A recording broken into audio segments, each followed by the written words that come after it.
Hello. I'm going to talk to you very briefly about the subject of living the creative life of the body and the physical life of the mind.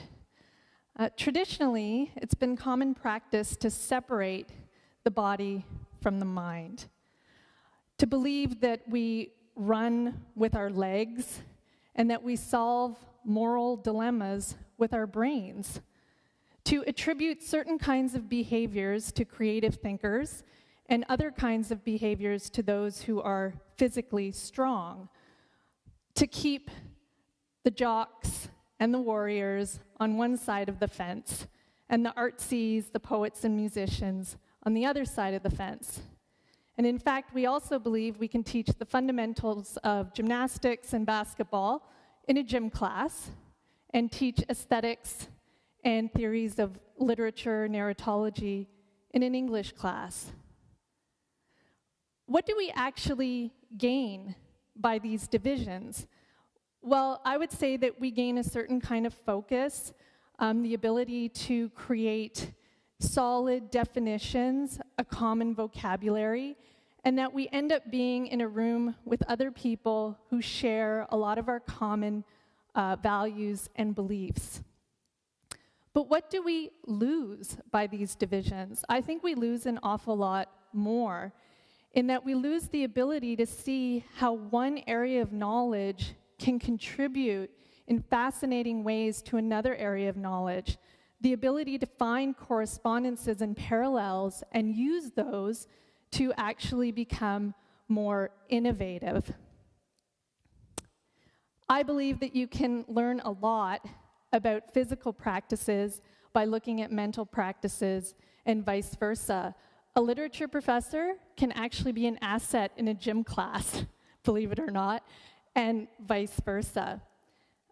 I'm a bit of an uncommon creature. On top of many other things that I do, I'm actually an athletic poet.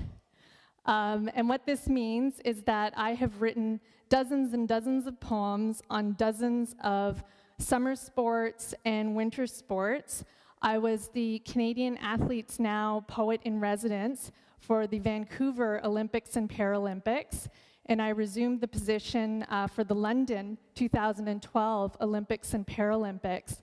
And I can tell you that engaging sport through poetry and through language has taught me an awful lot about testing boundaries, about new levels of excellence, about how we can continue to amaze and inspire people through what is possible with our bodies and also what's possible with our language. I'm going to read you a poem that I wrote while I was at the London 2012 Olympics. And I was watching Greco-Roman wrestling live for the very first time. And in fact, one of the things that happened a lot while I was at the Olympics was in my Canadian gear, people frequently mistook me for one of the actual Olympic athletes. And when they asked me what I was competing in, I would say poetry. And I loved being able to say that. And I think that the most innovative thinkers, artists, athletes, creators have always believed that there is a deep connection between the body and the mind. And so this particular poem looks at how Plato, who is one of our great classical philosophers, he actually competed successfully in 2 ancient Olympic games. And yet, whenever I took a philosophy course and studied Plato, nobody ever mentioned this.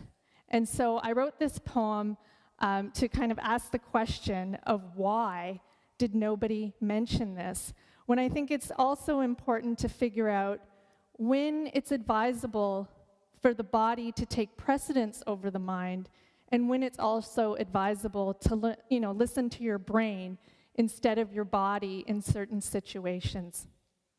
So the poem is called Wrestling with Plato.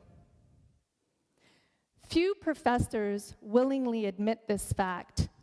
Plato competed in 2 Olympic Games, 2-time champion of the pancration, an ancient form of combat combining boxing and wrestling. As we students of knowledge memorized dialogues of law and love, dictated our teachers' pedantic diatribes, debated the pros and cons of the Socratic method and dramatic form, whether in lecture, tutorial, or colloquium, as we strengthened our feeble young minds, no one ever mentioned Plato's physical prowess. Were our doctors of philosophy ignorant of his exploits, embarrassed by the stark images of man grabbing man, humiliated by the truth they wouldn't last 3 seconds on the mat? Or were they simply unnerved about how even Plato accepted arguments with words frequently fail, and the poets are kept behind fences for their own good, as language drops to its knees in the shadow of death, and body rubs up against body in a struggle of basic utterance, the mortal struggle for the most moral way to stand one's ground? Thank you.